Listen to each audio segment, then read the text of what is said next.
I think I'm winning in cooking wars at the moment. Check out what I've made for breakfast with our last eggs and our last bit of cheese for who knows how long. Whoa, look at those. It is scrambled egg in a wrap with some cheese and pesto. Whew. Time! Oh! Whoa! Whoa! My girl. So my best friend Lucy has just sent us a video and asked us to sit down and watch it together. It says girls that love you and some boys too. So I think it's a video from home. Let's watch it. Oh, it's 17 minutes. It says hashtag lockdown. She's wearing the girls at scuba t-shirt and some mermaid leggings. GTS channel, I'm here to answer all of those burning questions that you all have. And that you're doing okay, not saying you've got loads of chins. No. Is that you? No, that's you. Right, okay, cool. Thing, and you'll be back here before you know it, which is also the main thing. Main thing? I've just got the amazing. Oh my gosh, that was so sweet. Lucy got like a load of my friends, our friends, from actually around the world to like record a little message. It was so funny. I was honestly like laughing so much. Like there were just some hilarious ones in there, like my dad and Joel's mum and all of my friends. Thank you so much everyone that did one. I can't even like name them. It was 17 minutes long. Thank you Lucy, you're the best friend ever. I love you. I definitely feel like this whole situation has been amazing for like connection, like the amount of people that have been watching these videos and messaging, and you know everyone's been reaching out. It's just so nice. Like loads of people I haven't spoken to in a long time have just been like, hey, I'm watching the vlogs, I hope you guys are okay, and it's so lovely. And just like, even watching that video is just like, you know, we're not really like, everything is fine. Like yes, we've been told to frickin' stay inside in a country that's not our own, but you know, like we've got each other and we've got so much support, and yeah, like everything is fine and everything will be fine. And yeah, it just definitely just everybody like reaching out in that video, everything, like everyone that's messaged, just it really makes you feel so appreciative and so supported. The Prime Minister has just made an announcement. Where are you? There you go. Right, let's read it. I'm going to read it. The government has called on citizens to adhere to the shopping conditions it has set during the curfew. In his tweet on his official Twitter,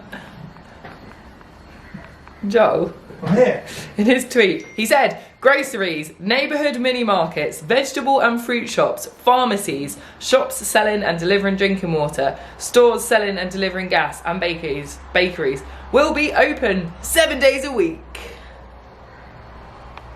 He also posted a graphic published by the Prime Minister on the shopping conditions, which include work hours from 10 till 6, permits, no vehicles are allowed to move in the streets without an official permit, people can get their needs from groceries only on foot, only citizens aged between 16 to 60 are allowed to leave home to get their needs. So, what that means is we would be allowed to go out to all mini-marts, grocery shops, but not supermarkets yet.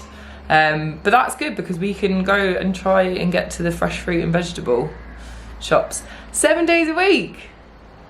So no food. We can go and get food whenever we want from 10 till 6 each day. That's good news, isn't it? It's good news. I just feel like things are getting better here in Jordan. We are allowed to go and get food, which sounds so ridiculous that was even like a worry of ours in this day and age, but it's done now. They are going to let us go and get food whenever we like. It's really good news. So the air sirens go off for the end of curfew every day because we're back on curfew at 6 PM. This beginning of curfew is what it sounds like. It's still pretty eerie being in a place where they have to do air raid sirens to make you get back in your house.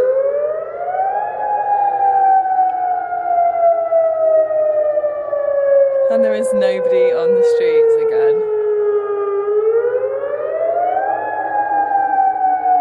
It's so mental. I will never ever forget this experience of lockdown in Jordan. Okay, so we are on to, we think, day 9 of lockdown. But the good thing is now is that we are allowed to walk to the local neighbourhood shops. So today is our second day that we'll be doing that. We didn't go yesterday for a few reasons, but we also don't want to just be buying food that we don't need. So to add to the manicness that is everyone going to the shop at once. So we didn't go yesterday, but we do actually need food today. So we are going to go today to the shop. Hey Joel. Hello. But what news did we get yesterday? Well, Continuing the bad news in our lives. Well, that was the reason why we didn't go to the shops. That is the reason we didn't go to shops. Tell them. Because we thought we were going to be flying on Saturday, but now they've postponed it until possibly Tuesday, but it's still maybe, could be, should be.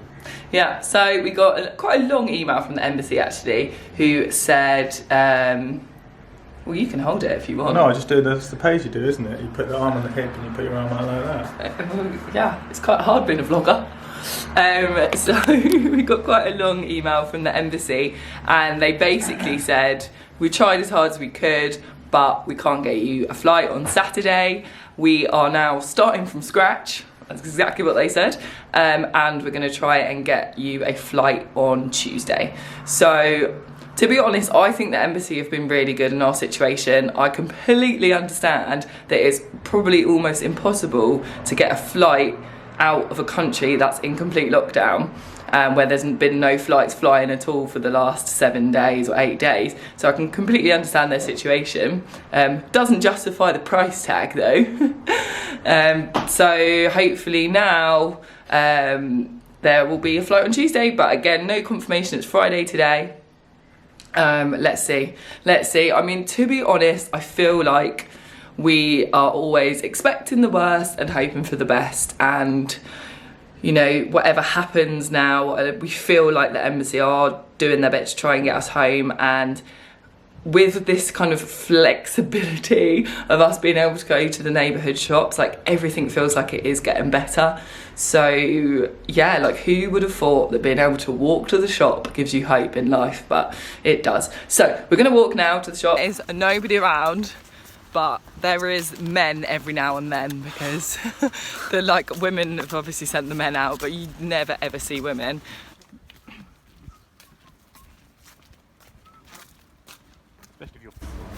They've got everything in this supermarket. No bare shelves at all. So that's good, but we're just trying to look for some fresh food.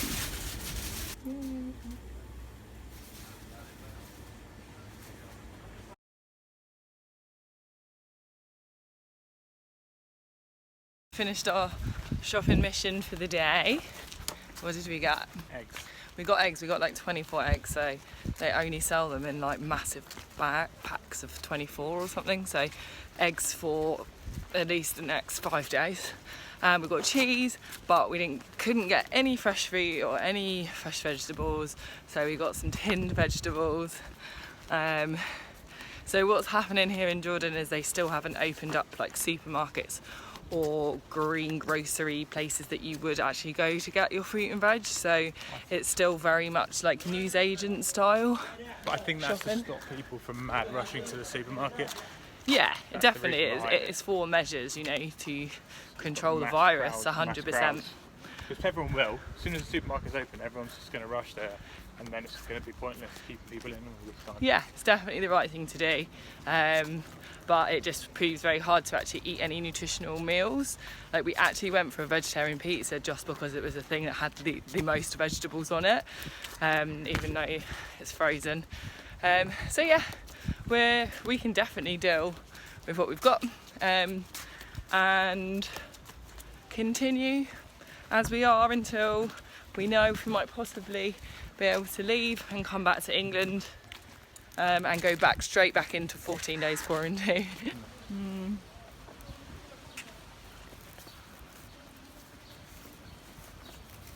Checking out the empty streets of Aqaba. It's interesting, isn't it? Because I feel like if anyone watches this video once all coronavirus is gone, to see Aqaba like this is crazy. I also can't imagine what it's like in Oman, so I feel like it is quite important that we do like record all of this, and it's history in the end of the day. Hopefully we will never ever see the streets this empty. Empty streets.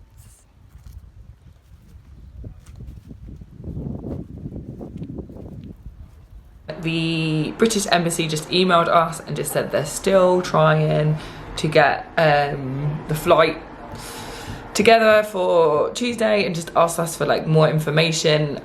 They said that what they're struggling with a lot is how they are going to like logistically get everybody into the airport, because obviously we're on complete lockdown and you're not allowed to drive any cars, so there's not like drivers around or anything. And yeah, I am wondering how they are going to get us from Aqaba to Oman, which is like a 3.5 hour kind of drive. Like we're literally down in the Red Sea and we need to be up near Oman, well, we need to be in Oman. So yeah, I'm sure it's so confusing and stressful for them, so I totally appreciate it. We still very much want to come home. I mean, there's many reasons we want to come home, and I actually want to do like a whole video about why I came to Jordan and like the reasons that I came and all of the plans that I had, which are now all been cancelled, because I think it's quite important to kind of understand why we do want to come home. Quite a lot of people are saying like, oh, I would just stay in Jordan if I was you. It's safer there, and yes, it probably is safer here with the coronavirus, as in like it's not spreading as much. I think there's like 210 cases now, so it's still spreading but very, very small, and nobody has died so far. So yeah, like in that case it is safe, but you know, like one of the big reasons that we want to come home is just the extreme lockdown.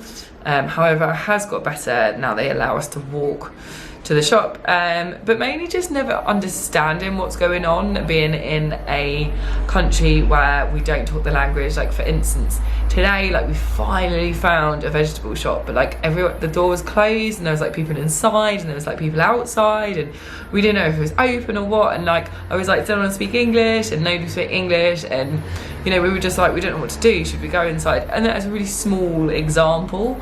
Other examples are like we're constantly hearing like people shouting and, you know, noise going on. Even when they do like the air raid sirens every day, they also do like an announcement, and we never understand what that means. So yeah, it's quite tough being in a foreign country that, you know, is not your home. Because Jordan was going to be our home for 4 months, and we were going to settle here for that short amount of time, but now obviously we haven't been able to. Obviously all of the plans that I've had here have got cancelled, so it's come to a point where there is no point in us being here just literally sitting in an apartment just doing absolutely nothing, where we could at least be back home isolating with family and kind of getting on with things. Like we don't have internet here, we don't have an oven, we've got like one of those like portable like one ring, I don't even know what you call them. So just to be back at home and just kind of, I feel like maybe I'll be able to like think of some new things to do in the business and different ways to make money, start different projects without like limitations of Wi-Fi, without limitations of language, and without limitations of being able to get food. It's just our own personal reasons as to why we would like to be home. I mean, all of that as well is that UK government have said that all Brits that are like abroad should come home, and then it's kind of like, you know, should we listen to our government or should we go against what the government have told us? And when the embassy have said that this might be the last chance to come home, like it's so conflicted, it's so hard. I feel like if we'd been here for 6 months and we like really had lived here and we've got all of the basic needs we want, then it would have been a little bit easier maybe to just been like, okay, we're gonna stay living in an Airbnb, which is set up for when someone comes to visit for 4 days or something. So I think it's a really great way doing these vlogs, being able to reach out to people, explain our situations, and actually I haven't had any negativity at all, like no negative comments. Everyone has been so great, so supportive, but I do feel like sometimes that we need to like we need to kind of explain ourselves and the reasons that we do want to come home when the world is telling us that the UK is a bad place to come. So that decision that we make. Yeah, I was trying to be doing some work today. Joel's been topping up his tan. He is looking hot in his tan at the moment. He looks great.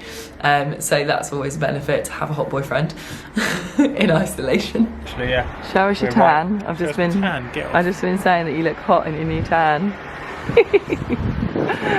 Joel is always on the phone to one of his friends. Who are you on the phone to? Geordie Dan. Geordie Dan, that's a new one.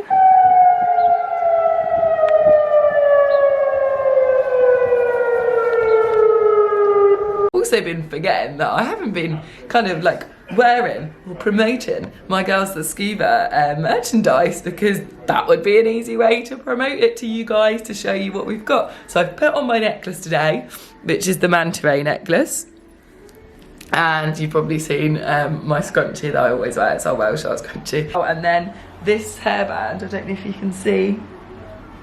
Probably not. My hairband is one of the hairbands from Waste World, and it's completely plastic free, because when I found out about last year that all hairbands have got plastic in, and the amount of hairbands that I have personally lost on scuba diving, I was like, that's really, you know, I kind of realised it's one of those products that, especially for me and us girls as scuba divers, we lose all the time, and it's just pure, like, polluting the ocean. So I've made a switch to plastic free hairbands, and they're the best hairbands I've ever had, and I'm literally not just saying that because we stock them, because it's not like we make them, we buy them from a stockist. So they're called Kushu, and they are not always through world. So if you want some plastic free hairbands, check those out. Get that camera out of my face. What are you doing?